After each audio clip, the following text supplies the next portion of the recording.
We'd be concerned if coming out of this meeting, there was some sort of call for a ceasefire. Because right now, while a ceasefire sounds good, it actually ratifies Russia's gains on the ground. It actually serves Russia's purpose for a ceasefire to basically call a stop right now without any acknowledgement that Russia's illegally inside Ukraine. So United States will be against the ceasefire because this principal issue? I think I've been very clear. It's about the principle of a ceasefire called for right now, which would essentially just ratify Russia's gains. When a great power like China offers anything resembling a peace plan that involves a ceasefire, our response should be, we're taking it on board.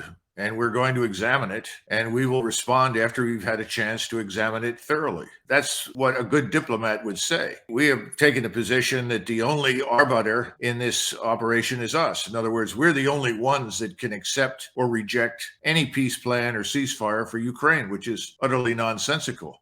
Most of what happens beyond our borders on any given day is completely irrelevant to the American people. But in this particular case, if we were interested in peace, and I think we've made it very clear that we're not, then we should have simply said, we'll examine the proposal. That costs you nothing to say that, and that's the diplomatic language that we should have used. The second part is that China is genuinely interested in bringing this war to a close. Everything that China is about is economic expansion, building prosperity. They want to build the One Belt, One Road that runs from the coast of China in the east on the Pacific all the way to Europe. To do that, you've got to cross through Central Asia, and from Central Asia through Russia to Ukraine, and through White Russia to Europe. They want that trade. The Europeans, by the way, would like to trade with China. Now, why do they want to go through Central Asia overland? Because right now they're heavily dependent for oil, gas, all the natural resources, minerals, food, on transport over the sea. Everything has to come out of East Africa, out of the Persian Gulf, Saudi Arabia, the Emirates, and Iran via ship through the Strait of Malacca, up through the South China Sea to China's ports.